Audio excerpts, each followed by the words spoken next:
Alrighty then. Welcome to another edition of U.S. History in Quarantine. So I want to just give a little update. I'm starting this recording at 5:19 p.m. on Monday. So I will be releasing this tonight, tonight my time. So when you see this, if you do happen to watch this tonight, you'll have, been able to watch it on the same day that I recorded it. What time tonight, I don't know. So just, I know for sure I'll have it up by tomorrow morning. But so something big happened in Arizona today, and that is within just the past few hours, Governor Ducey has instituted a shelter-in-place restriction, where he's highly encouraging all citizens to stay home. Essential services are remaining open in many cases, basically just the primary essential services are obviously hospitals, doctors, grocery stores, banks, that kind of thing. There are a number of other essential services that are remaining open that don't make a whole lot of sense, like golf courses. That's the one that I know off the top of my head. I actually have not seen the complete list, but I do know that there's a lot of people going, where's the actual like closing of everything down? But the only thing I can think of with golf courses is that they're open, out in the open, and that the state, mandate is only groups of 10 or fewer. And if you've never played golf, you play in a maximum group of 4. So I would guess that would be about it. That you really can't get a whole lot of people sick, because even if 2 groups happen to bump into each other, it's still 8, and you're outside, and and if you're really sick, you're probably staying home anyway. But regardless, it doesn't seem to be as intense as other states are, but Arizona's finally caught up. The last number I saw is that 27 states had shelter in place. I think it was 2 days ago, though, so I don't know, what number Arizona is. We might be, about 30. But I, for one, say good. I'm very happy about this. I think it's too little too late. And I shouldn't say it's too little. I just think that it is a little late, that this could have been dealt with. But just for that, I'd like to have a meme of the day. I think I forgot to do a meme of the day for the last one, so I do apologize. So I'm going to make it up to you. I have 5 memes of the day. These are all shelter-in-place memes or tweets that I found that I think are very funny, and I think you'll enjoy too.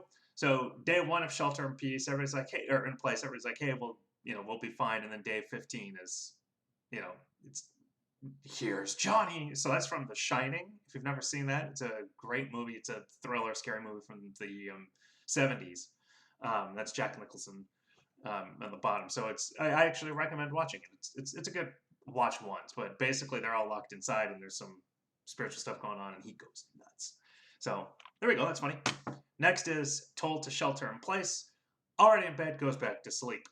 So, by the way, I like to imagine that he's drinking soda.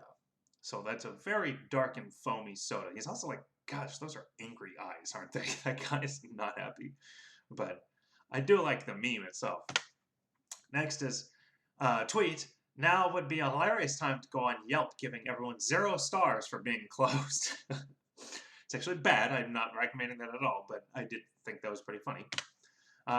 The people who give out free hugs must be devastated right now, and that, again, I do think is funny. I see people giving out free hugs, and I've always been weirded out by that, but whatever. It's a thing.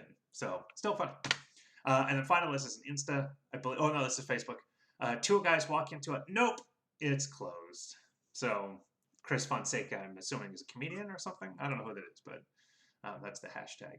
So anyway, Arizona, if you are in a state that is shelter in place already, that's got some sort of larger quarantine, Arizona has joined you. And again, I think it's too late, but I suppose better late than never. So we'll see how this goes. Do not forget, by the way, participation for this is the what say use with the 3 secret words. Now, I will give you a little hint right now and what those secret words are.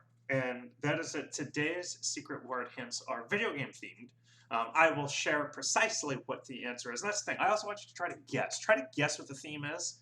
I know that the first one for this week was really hard, but I'm not going to spoil anything. I just can't wait to share it with you. So if somebody gets it right, you will get a like from me.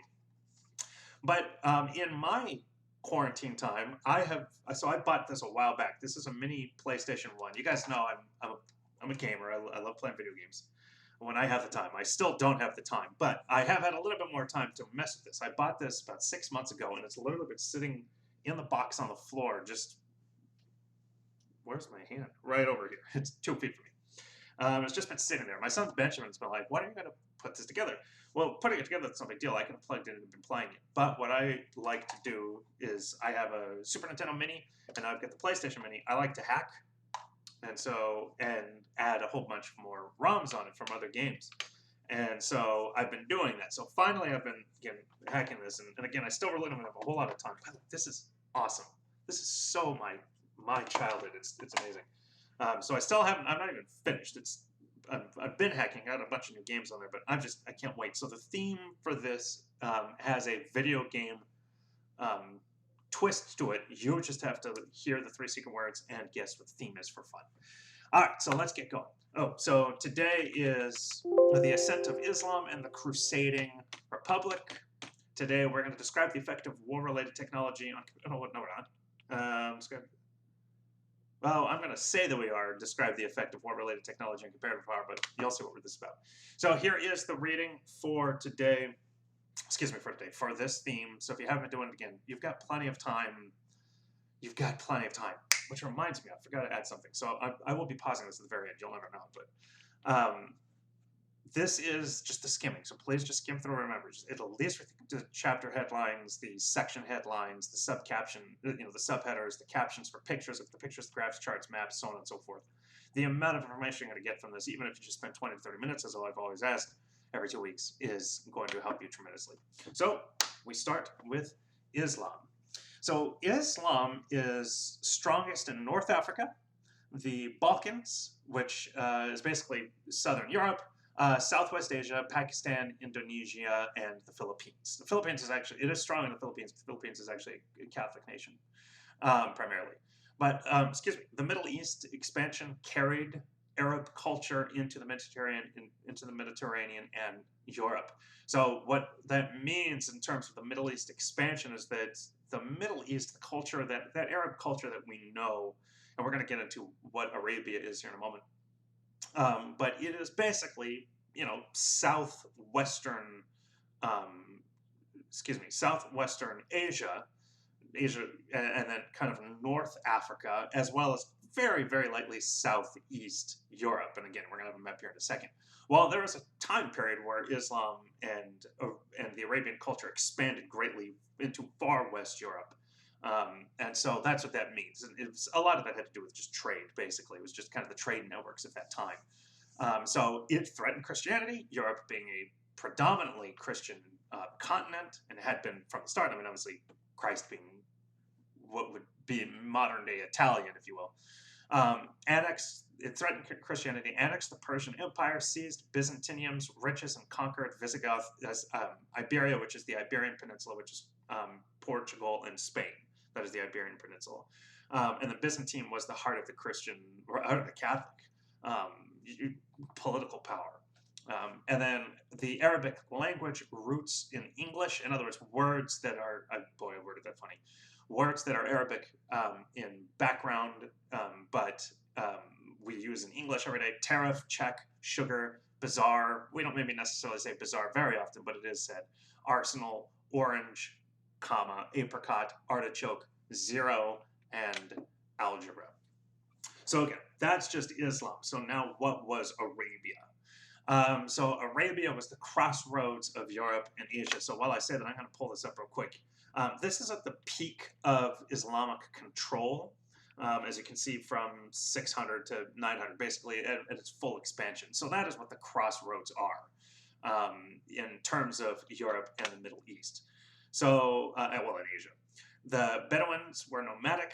The people, the original Arabians were Bedouins who were nomadic people as well as city dwellers. It was a combination of the two. They're polytheistic, meaning multiple gods, and they revered tribal deities, which is a common thing, where it still exists to this day, truthfully, in some areas. Mecca, however, which would become Islam's most holy site, was the largest city on the trade route from the Mediterranean Sea to the Arabian Sea. So as you can see here, the Mediterranean is basically, San Francisco's ancient Greece right here. This is still Greece, but I mean, like, this is where the power of ancient Greece was held. So you've got the Mediterranean Sea right here, and then you've got the Arabian Sea right here. And so you can get through from the Gulf of Aden into the Red Sea. You can peak at about Cairo, and then it's just some land travel. It's a very short land travel, and then boom, Arabian Sea, and it takes you all up into Europe. All right, so who is there who's Islam's most revered face? Well, Muhammad. Now, speaking of face, I actually did not say that on purpose, but that was a perfect segue into, notice how I don't have a picture of him. In Islam, it is considered a grave sin to illustrate Muhammad. So anytime that somebody needs to draw a caricature or draw representation of the body of Muhammad, he has to be, there's literal rules behind that. You cannot image him. So Muhammad was born in Mecca, which is that heart of the trade route at the time. He was a businessman. He managed camel caravans, and he married a wealthy widow. His travels, which proved to be very important for him later on down the line. In his travels, he encountered Judaism, Christianity, and remember we did discuss Zoroastrianism. Zoroastrianism. He moved up in society because oh wait, did I say that wrong? Shoot. Well, he married a wealthy widow. But so he married Katisha. Oh, okay, that's why I said it wrong, because that's a typo on my part. I'm sorry. I meant to have those together. So that's why I caught myself off guard for a second. So he had his first prophetic experience in his late 30s while on a spiritual retreat, which was obviously very common at the time. So supposedly in his spiritual retreat, Gabriel, an angel, an archangel in Catholic lore, recited to Muhammad the words of a single almighty God, Allah. So remember, initially, these people in this region tended to be polytheistic. So here we have now Muhammad saying, nope, I have spoken to the angel Gabriel, and there is only one God, and his name is Allah. So the ultimate revelation, or this ultimate revelation of divine truth, completing the revelations of other prophets like Moses and Jesus. Supposedly, I mean, that's what he said, was that this now completed those revelations of Moses and Jesus. Of course, Jesus is not a savior in Islam. Jesus is just another prophet. He does exist. It's not that Jesus is ignored. It's not that Moses is ignored, who was obviously Judaism's most revered prophet. But now he then comes up and says, now I am the prophet, and I complete the story that they told. Even the Virgin Mother Mary, of Christ's mother, is mentioned in the Quran with Jesus. But again, Jesus is mentioned as a prophet, an incomplete prophet, if you will. So Islam in itself, the word is defined as submission or surrender to the faith. So a faith that is a faith in which followers submit to the will of Allah in all things. So again, Muslim, so Islam then means submission. Muslim then in and of itself means those who surrender. If you are a Muslim, then you have surrendered to God. So initially, when he said that he had this vision, he obviously went forth with it and spread his stories.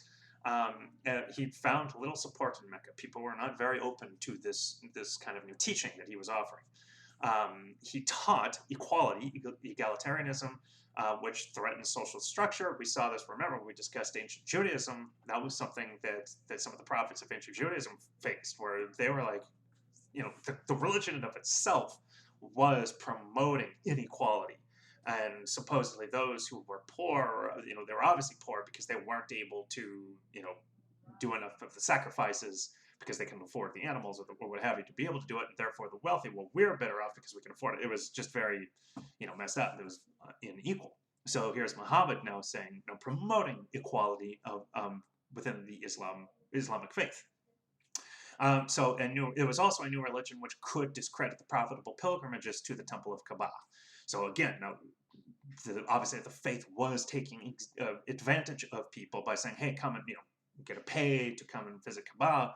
And now here's the people, the leaders of that faith going, well, we're going to pull up, if we're going to take that money, we're going to take advantage of people. So hostility forced Muhammad and his supporters to flee in 622 AD, so which means 622 years after the birth of Christ, north to Medina. The flight to Medina Hijra marks the beginning of the Muslim calendar. So that is the point where their calendar begins. They do not follow the Gregorian calendar like we do in the Western world. At Medina, Muhammad, and actually, if I recall correctly, their calendars, it shifts too. It's not like it's, our calendar is 365 plus one leap year every 4 years. Their calendar shifts literally every year. So at Medina, Muhammad achieved a fusion of religion and politics. He became more popular there, and his success was based on the nature of a just society and submission to Allah's messenger.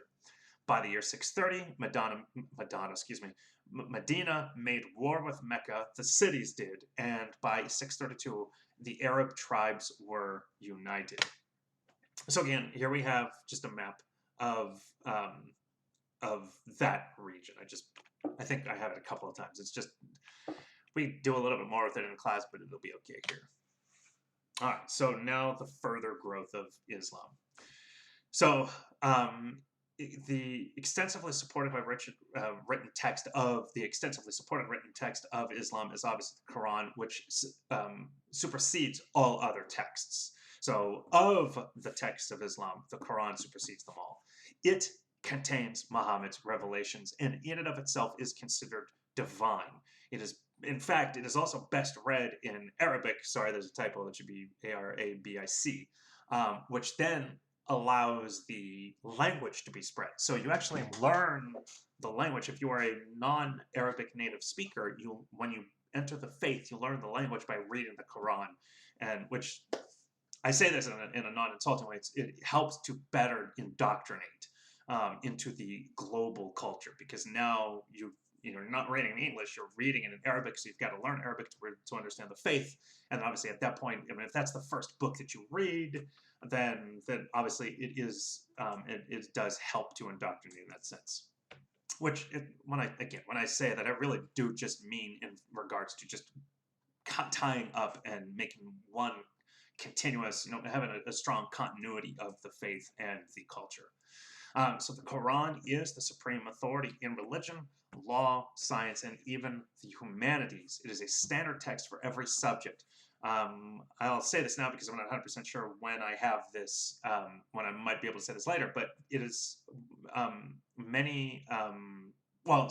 no, at least in particular, Iran is a theocratic government. Their government of Iran is theocratic. Everything, all laws are tied to the Quran. Everything, the culture is tied to what the Quran says. So talk about separation of church and state, of which there is none. The official church, the official book, the official law, the official language, everything is based on the Quran. Here in the United States and much of the Western world in regards to Christianity, there are no theocratic nations. Our laws are based on Judeo-Christian values. Our system, our culture is based on Judeo-Christian values, but our laws are not, and our culture is not directly tied into the Bible or the Torah from a Jewish context.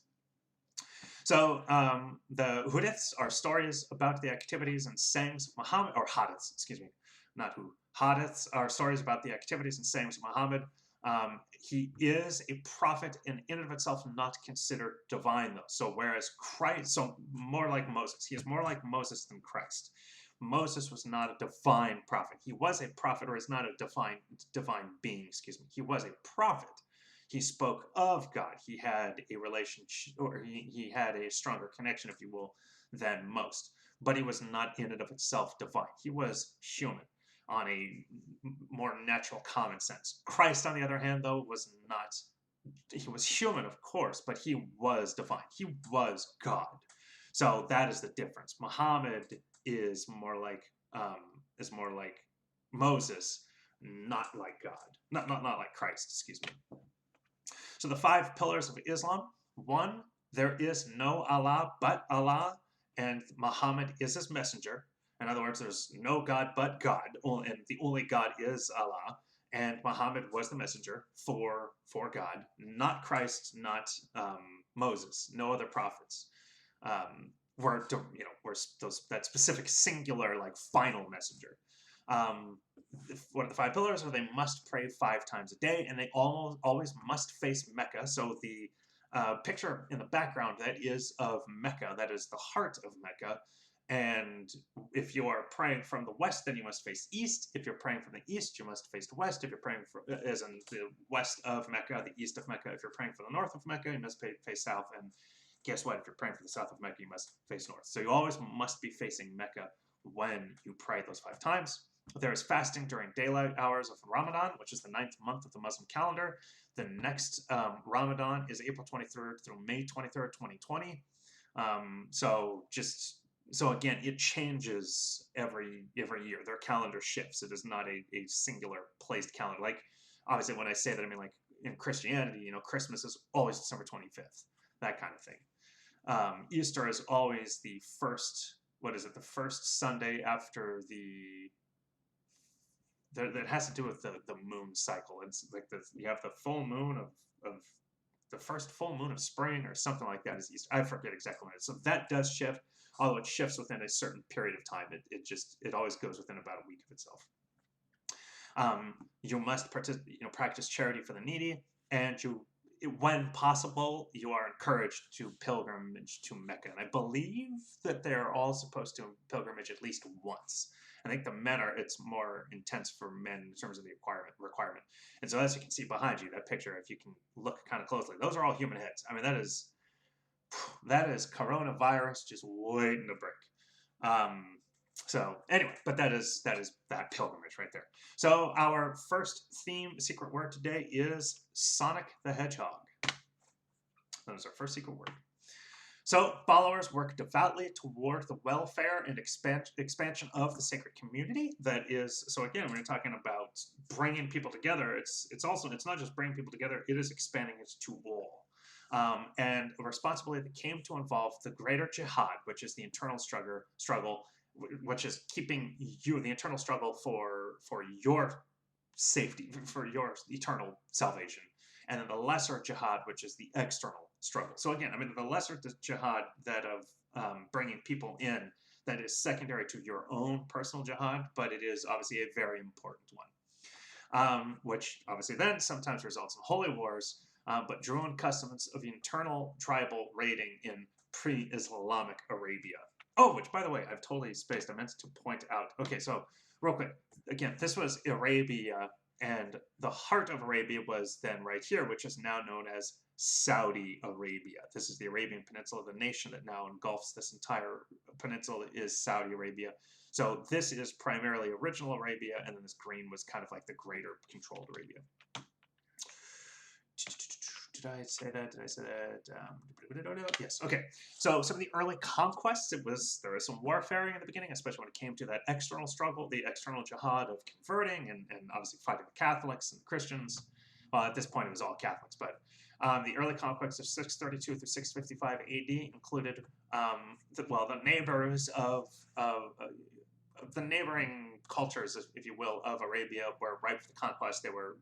They could be easily overwhelmed. The people, the Islamic culture, they were driven by momentum of growth. Plundering expeditions occurred even against Byzantium, which again, Christianity, and Persia.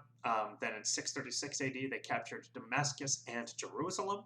In the 640s, they captured Alexandria. And by 655, they had destroyed the Byzantine navy. So boom, boom, boom. Within 20 years, basically, some of the major Christian and Jewish cultural, economic, and religious centers gone. Well, it's not so much gone as they were completely under the control of, they were completely under Islamic control. All right, so now this leads to the growth of the Islamic Empire. So there was a civil war, though, because there were two particular defining factions that occurred from 655 to 661 AD. It had to do with the succession of religious and political authority. There's just the Caliphate, which was contested by the Umayyads, which was the old Mecca commercial elite, the political elite, if you will, and Ali, who was the cousin and son-in-law of Muhammad. So the question for them, between the two factions of Islam, should the leader of the Islamic community be a descendant of Muhammad or not? So let's go to the Catholic faith. In the Catholic faith, the descendant of Christ is the Pope, but he is not a biological descendant. He is I'll use this term loosely, but he's a political descendant. So each pope takes on the role. He becomes the what's the word? Beneath the king is the. I'm going to pause this real quick so I can think. There we go. Beneath the king is the prime minister. So beneath Christ the king is the pope. He is the prime minister. In other words, what the prime minister's role is their role is to oversee the kingdom until the king returns. So that if the king is gone, of course, he cannot wield power and authority because he's not with the people. So you have a prime minister who then becomes the political authority in the king's absence. Well, Christ the king is obviously in heaven at the moment. So in the meantime, the prime minister becomes the pope. So it is a political appointment. Again, I put political kind of an air quote, but it makes sense. So this was the argument that the Islamic faith had to deal with and wrestle with, and it never did come to a union with the Civil War. Should the person be a descendant, much like a kind of a more traditional monarchy where it's in the bloodline? Because one would have to assume that if Muhammad himself, in and of himself, had this particular connection to God, to Allah, then obviously his descendants through blood would have such a connection. Or should it be more of a political kind of prime minister, if you will, decision? So there's one particular battle, and one particularly important battle, that of Camel in 656. The Umayyads moved the capital to Damascus. The Legitimists, boy, so many syllables here. The Legitimists persisted with support behind Ali and Fatima. The formed Shiism, which is the true caliphs, these were descendants of Ali and Fatima, were considered sinless, infallible, and possessed secret knowledge hidden in the Quran. The Sunnis, so those are the Shiites. The Sunnis then, based on the Quran and practices of the Prophet without that religious connection. So they were saying we don't need to have that particular connection. So hence the two sides. We have the Shiites and the Sunnis. The Shiites believed in the descendants, that having that special connection that Muhammad originally had, and then we have the Sunnis who did not come to such an agreement. So this leads to the Umayyad dynasty between 661 and 750. The Arabian aristocracy, which is the wealthy elite, were in control of Damascus. They made several failed attempts to take Constantinople, again a Catholic capital. They had spectacular success in North Africa, though. And again, you can see North Africa, you see Tripoli, Alexandria, Cairo, and then obviously into the Arabian Peninsula. They controlled a lot. They then attempted expansion into Europe, which was halted in 732 AD by Charles Martel. They had defeats then further at Constantinople, which they had once held, and the Tour Poitiers, and it advanced into the old Roman Empire. So again, here we have Italy. The old Roman Empire extends from here on out. So they were, and again, through Constantinople, they had lost this region. So they were able to get a foothold on the peninsula, the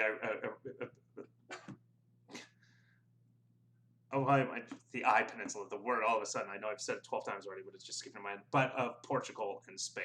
But they were not able to extend further into the old Roman conquest, the old Roman region. So they were able to achieve equilibrium with the Byzantium and Western Christendom, where all three expanded away from one another. So in terms of converts, originally they did not seek converts. They were looking for Arabs only, and who had similar religious and then monotheistic beliefs, and they just wanted to bring those in, and that was it. The dhimmis, who are non-Muslims, were accepted in Islamic rule, but they had to pay special taxes, and they did not attempt to proselytize among the Muslims. They were, in essence, tolerated. You can be here, but you are not one of us, but we'll let you be. The Mozarabs, though, these were dhimmis in Iberia, there's the word, Iberian Peninsula that was spacing on, that adopted the dress, diet, and language of the Arabs, but were Christian. So that is the other key. That, again, these were people who lived among them. They were Christian, but they didn't stand out in any way. The Abbasids were of Arabian descent. They inclined toward Asia, moving further east into Asia. They moved the capital of the caliphate to Baghdad, which is now obviously in Iraq. In 751 AD, they won a major victory over the Chinese in Central Asia, which gave them more political and economic control of the central portion of the continent. The political power then shifted from the Arab aristocracy to a medley that included the Persians and the Syrians. So it just became much more kind of convoluted and complex in terms of who was in power and the regions that held structural control over the economy and so forth. A complex bureaucracy was then developed based on administrative traditions of Persia. And then again, they adopted new customs that then changed the status of women eventually to a much more domineering perspective. Baghdad became a world-class city and center of commercial network, and to this day is obviously one of the larger, more powerful. Well, I suppose I shouldn't say powerful anymore, but I mean it certainly is in the Middle East. It is one of the most important major cities of that region. The Harun al-Rashid ruled from 786 to 809 AD. He was the most opulent, meaning he had the most he wealthy, and he dressed and acted wealthy and rich, and the most powerful ruler. He led a vigorous intellectual life that included the development of the House of Wisdom, which was centered by the Grand Library of Baghdad. Islam then influenced by mystic movement, was then influenced, by mystic movement, Sufism, which includes Islamic mysticism, which does exist in Christianity. We do have mystics, and there are mystic sects, and I don't want to say necessarily denominations, but there are sects within the Christian faith. And they stressed Allah's love over Sunni emphasis on Allah's authority. So that is, again, another kind of distinction of who Allah, who God is, that of is he more pure love, or is he more just pure the kind of the strong authoritative figure? Obviously, Christians tend to primarily see God as the God of love. So there were further fragmentation and new dynasties that developed. The Western provinces ruled by independent dynasties. Later in the 9th century, Egypt, Syria, and Persia became Iran, severed ties with Baghdad.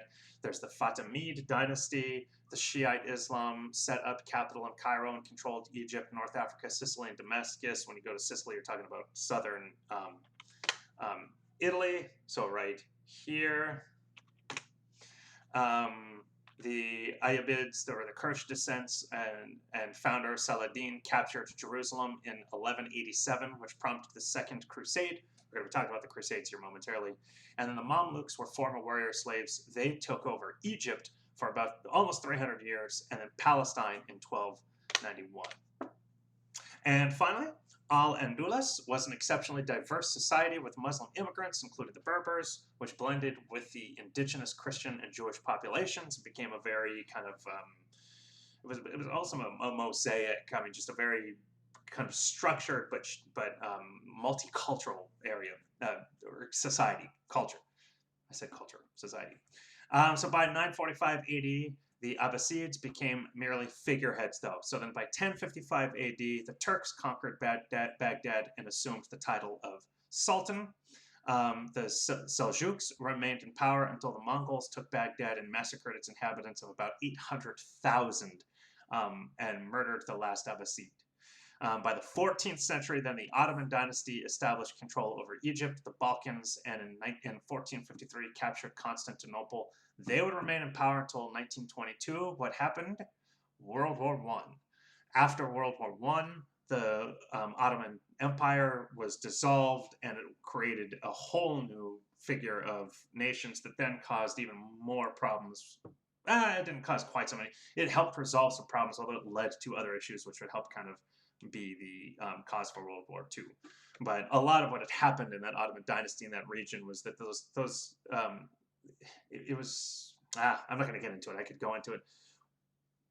We are going to discuss that soon, I believe. I'll double check. If not, just check out a quick history of World War I. All right, so what say you? I'm going to hit pause for a moment, or I want you to hit pause for a moment, because this is just going to fly by for you, or for me. What is the most interesting thing you learned about the development of Islam, and why? I want you to just explain it. Just, hey, this is the most interesting thing. This is why, what happened. Pretty simple. I would normally say talk to your neighbors, but in this case, please write down your answers. And I will say right now, please don't do a doc. You don't have to do a Word doc. I know I said in the very first one, I want to amend that. Just send me an email. If you have to send a Word doc for some reason, you're not going to lose points, but it's easier, it's faster for me to grade if it's just in an email. So go ahead and just refrain from writing the Word doc. Now, if you are writing this in Word doc, then just copy and paste it in the email. Formatting really isn't an issue. Believe me, I can read it. But I would prefer this to just primarily be an email without an attachment. All right, so ready, set, go. All right. Oops. Now the Crusades. So here's Europe. I have that up just so you can kind of see. You can see the Holy Roman Empire. This is obviously the heart of Christendom, Christianity, Catholicism at the time. You've got the Kingdom of the Franks here. You've got the Eastern Roman Empire here. You've got the Ascent Caliphate right here, the Fatimid Caliphate, so on and so forth. So it just kind of gives you the Kingdom of Poland. How many of you knew that Poland was once a kingdom? The Kingdom of Sweden, Norway, the Kingdom of Scotland, so on and so forth. So that's just how you see it. Oh, and then, I love this, the Principality of Kiev. So the Middle Ages saw considerable changes in regards to the evolution of both economics and society in general, just cultural growth. There were more productive harvests, which also meant population growth. Further, you had, wait, I'm going to pause it. So plus you had the Silk Road, you had other active windows into the Middle East and obviously into China. So you had this kind of cultural growth, and it was a good era for economic expansion as well. So, and then of course you have trade expansion. New towns start to develop, and obviously when towns develop, you've got larger and larger groups of people, which means more and more money. And so when a town continues to develop into larger cities, now they become kind of cultural centers, and then money, power, all kinds of things can develop. Nobles would consolidate their military power with better administration. They create a chivalric, meaning chivalry culture that mingled violence with Christian values. The church was then revived under reformed papacy and new religious orders. The papacy meaning the reformed, the leadership with the Pope. So then we have the Europeanization of Europe, which included conquest and colonization of the entire continent. And this is actually something that they would kind of take with them for many, many centuries. Hungary and the Iberian Peninsula, which had been a Muslim state, were simultaneously Christianized and Europeanized, hence Spain and Portugal now being both Christian and European. They had internal culturalization, and uniformity. Obviously, you have Catholic Christianity, which defined the limits of what was civilized and acceptable.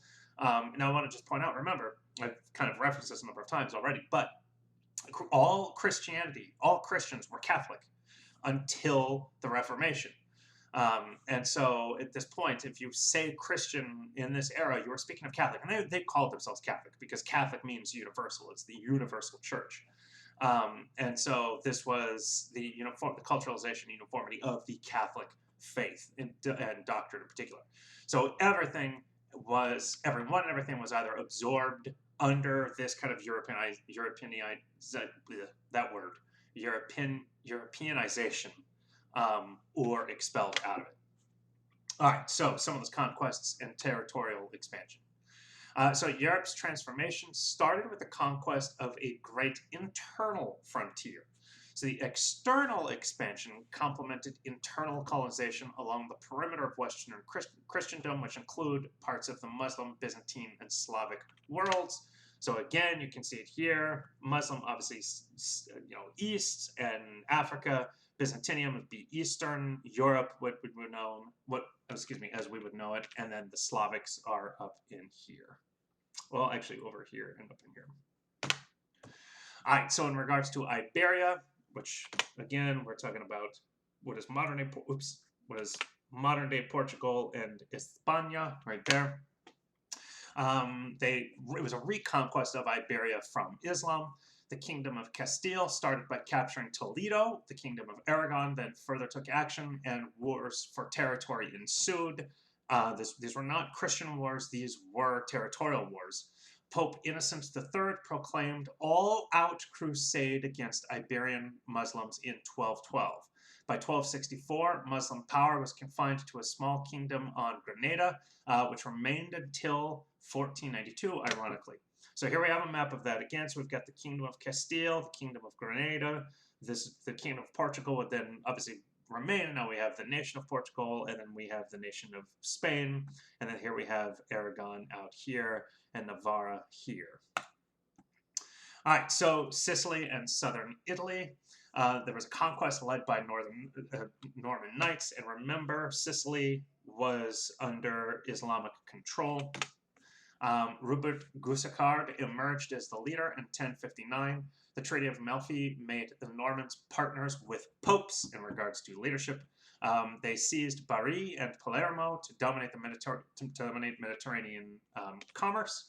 And remember about how important this was. The Mediterranean Ocean, actually, let me scooch back here. The Mediterranean Sea, excuse me, I said ocean, is a very important region for shipping, of moving goods from Africa into Central Europe, and then even moving goods more cheaply from the east into Europe. Remember, land-based is very slow. One can move a lot faster on water. So it's very important who had control of the Mediterranean Sea, because it allowed for freedom of commerce. That was going to be a lot faster, which then obviously means cheaper. The faster something can be produced, or the faster it can be shipped, the cheaper it usually is. Sorry, I didn't mean to go back and forth. And then this started the campaign against Byzantium, which later were called into Rome and destroyed it. Just, well plundered it means, like pulling it out of all wealth and value. Then there was German expansion.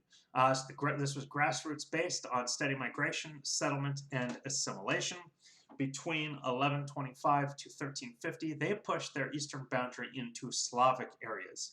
Catholic Christianity and Orthodox Christianity competed with the Poles. The Poles, Bohemians, Hungarians, and Croats would be Catholic, and then the Russians, Serbs, and Bulgarians would be Orthodox. Those, by the way, the Orthodox, that is the Eastern Orthodox. Eastern Orthodox Catholics or Christians don't follow the Pope. The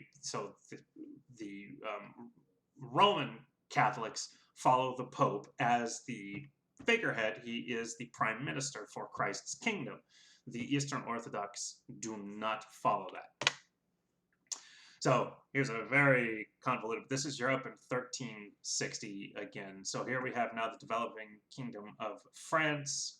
Here we have Hungary, Lithuania, the kingdom of Poland, so on and so forth. So now the Crusades. So the Crusades were developments or moved from east to west. So in the east, the balance of power between the Byzantinian and Muslim caliphates were upset by the Seljuk Turks.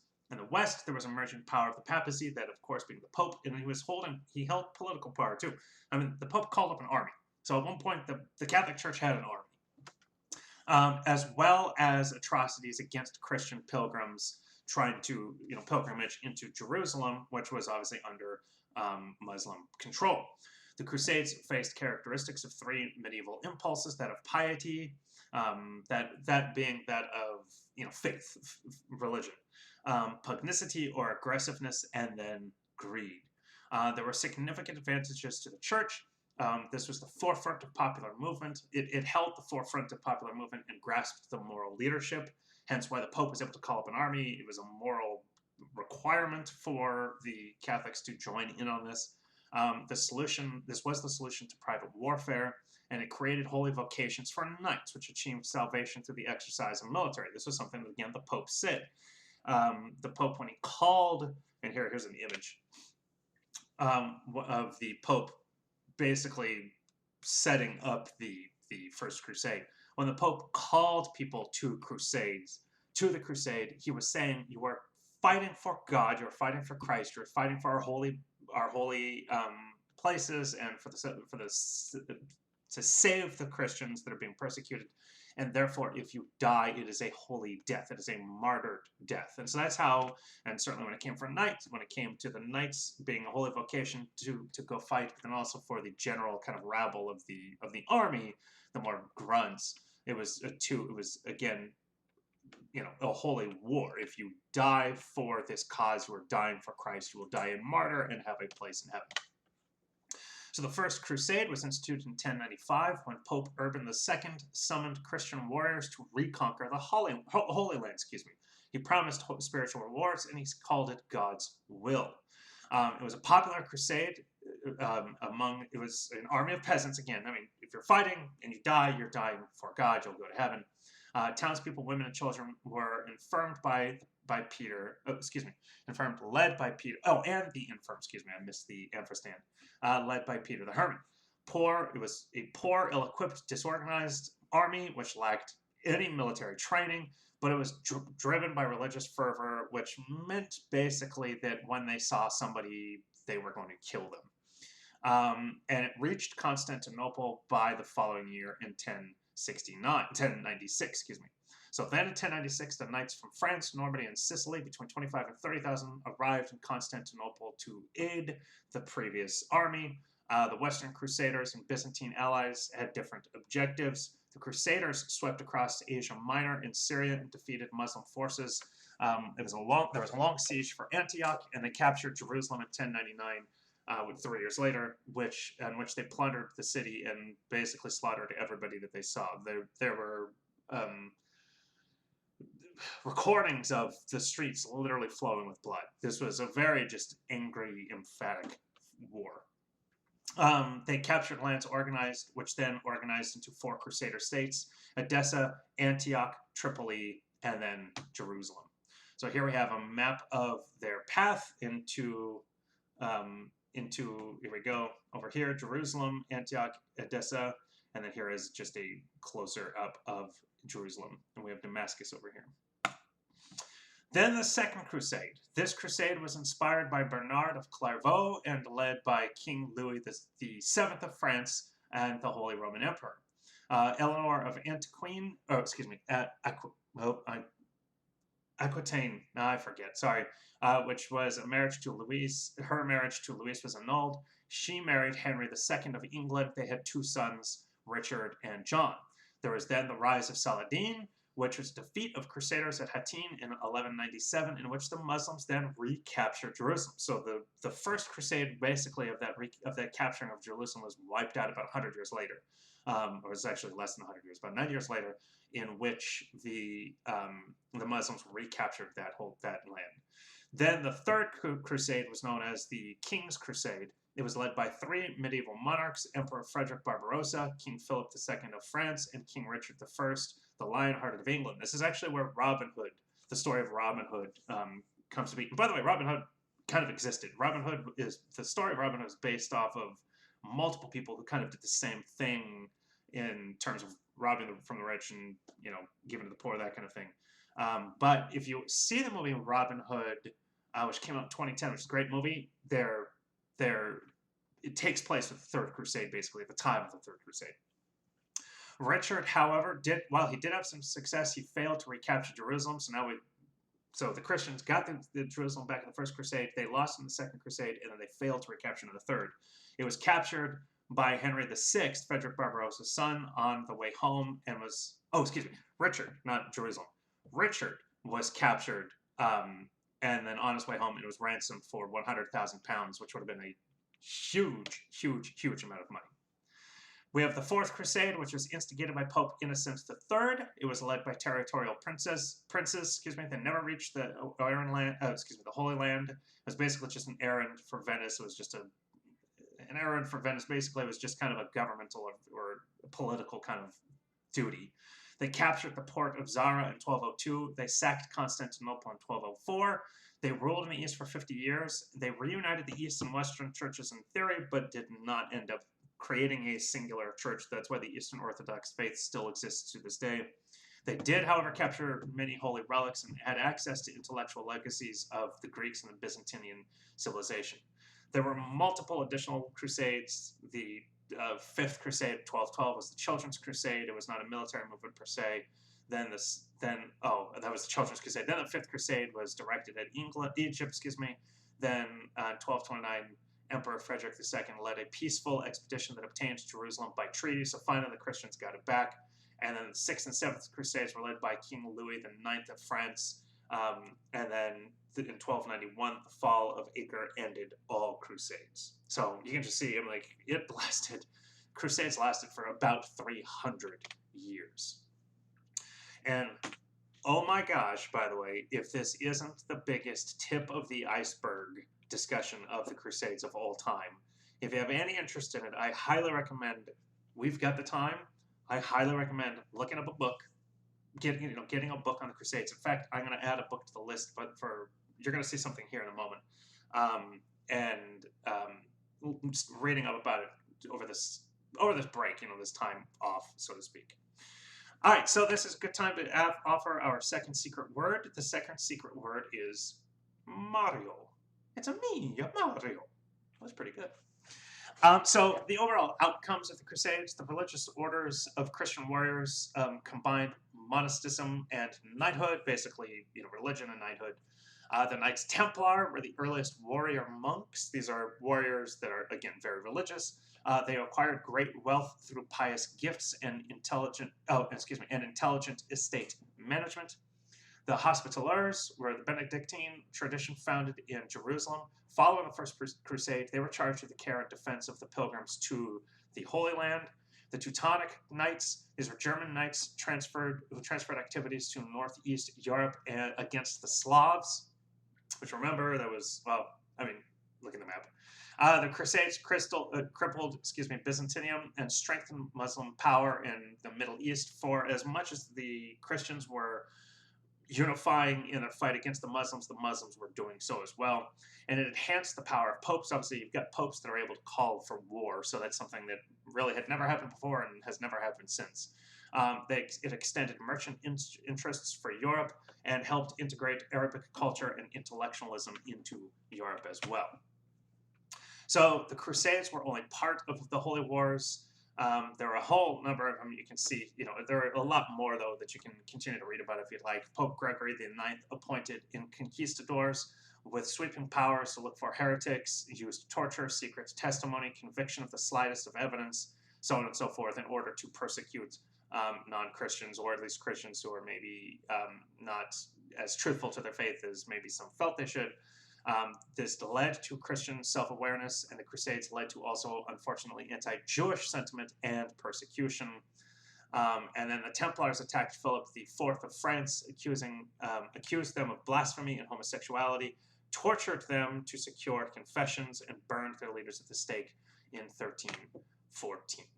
So now here, by 1500, is what the world would look like, and you can see basically the kind of the gigantic ones are, we have the growth of Lithuania, the growth of Poland, Hungarian Bohemia, the Ottoman Empire, you can see, which was discussed here. France is now really fully integrated. England has now grown in much width.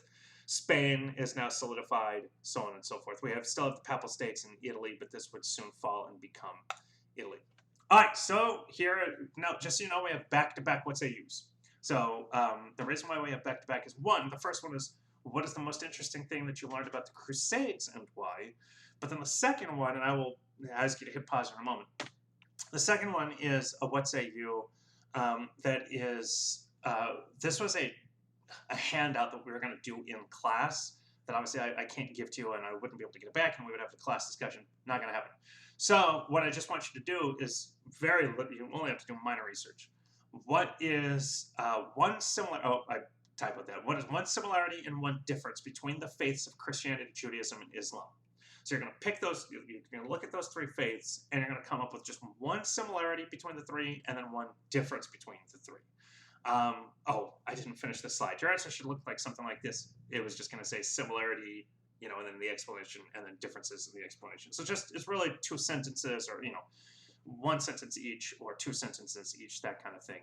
But you're going to look for just similarity and a difference, and then just explain it. So we have two what say yous. Go ahead and hit pause. Ready, set, go. All right, and we're back. And our third secret word is Crash Bandicoot. So just a reminder about the assignment. The participation for last week was basically the precursor to this major assignment. So, this benchmark assignment that we have due next Tuesday. Next Tuesday. So if you did it and you did it in full, then you've pretty much already finished the assignment. Now, what I want you to do is go back and expand on it. So what most of you guys gave me was very solid and was pretty short, but that's good. Now you're going to expand it. You're just going to build upon it. So I've discussed this once already, but I'll just discuss it again here. You are to still prepare a PowerPoint presentation. It must be between 12 and 15 slides with speaker notes for each slide, as I explained in the first lecture, comparing at least 3 customs, values, and beliefs that are shared across different cultures, religions, as addressed throughout the course. So now we've basically officially cleaned that up. That is all done. Because this is the last lecture, by the way, of this theme, this topic of shared values, customs, and beliefs. So again, it's about 12 to 15 slides. You got to present information. We're looking for between 750 to 1,000 words. Now, again, you don't have to. Please don't, just dump a whole bunch of information on one slide. Make it bullet pointed. Even this is too much, I admit, but at least make it look to this extent. Nothing greater than this. Include pictures, however you want to do it. Make it as there is in a rubric. There is points for presentation, but kind of put the bulk of your explanation and then your citations in the notes. So again, I showed you how to do that in the first lecture. If for some reason you missed, go back because I actually illustrated for you right there. So then, of course, you still have to have 3 to 5 individual sources to cite from. You may cite my lectures, but I really don't give you a whole lot in that sense. This will require a little bit of secondary research, but that's again totally what we've been practicing and doing all semester. You must though only cite the lecture, only cite the textbook, and only cite information found on Loeb's library. I need to be able to see that link, and I need to be able to click on it. That is how you are graded effectively, or that is how you are graded for having effective and accurate scholarly sources. So there we go. That is it. This is the last lecture before this assignment is due. Again, it is not due until Tuesday. So today is the 30th. Gosh, January, March. So today is Monday the 30th. So we still have Tuesday, and then 1, 2, 3, 4, 5, 6, 7. So it'll be Tuesday the 7th, if my mental calendar is correct, is when this is due. So you got plenty of time. And again, if you did the participation for last week, then you've almost got this entire lecture done. Just make sure you've got your 750 to 1,000 words. Make sure you've got it, looking really nice. You've got your 3 to 5 citations, and that's it. I mean, hopefully that was the whole point of this, was hopefully to have it just about done already. Make this as easy on you guys as possible. So, all right, that is all I've got. Happy quarantine, you guys. Stay safe. Stay sound. I love you all. Oh, I didn't. Stay right there. This is going to switch here in just 1 second. There we go. I meant to add this earlier, so I just added it right now. You didn't see. It took me about 5 minutes. So just if you are interested in the topic, I just focus on the Crusades here. If you've got an interest in the history of Islam, there are a number of very interesting texts and documentaries, and maybe, I'm sure there are movies as well. But this is just focusing on the Crusades because at least it does touch on both cultures, the Christians of the medieval times and the Muslims. So a couple books. I highly recommend the books, but there is the Crusades, the authoritative history of the war for the Holy Land, then the Crusades, a history. Those are different books. And then God's War, a new history of the Crusades. In terms of documentaries, there are 2 series. One is the History Channel Presents the Crusades, and then one is BBC Documentary, The Crusades. When I used to teach high school, I used to show clips from the BBC documentary. And then in terms of movies, I referenced Robin Hood from 2010. It really doesn't focus a whole lot on the Crusades, but it does focus on that time. And there are some King Richard and so forth. I mean, those were all referenced in there and shown, actually. Then there is Kingdom of Heaven, which I forgot to put the date. I think it's 2005. And then there was a movie called Saladin. Now, Saladin is not an American film. It is a foreign film, and it actually focuses more on the Muslim side of the control of Jerusalem. So anyway, these are just recommendations for you. All I say is if you have interest to learn more, again, we've got the time right now. So that said, once again, everybody stay safe. I love you all. See you in a week. Text me anytime you need anything. 623-297-9637. You should all have it by now, but just in case. I'll see you later. Peace.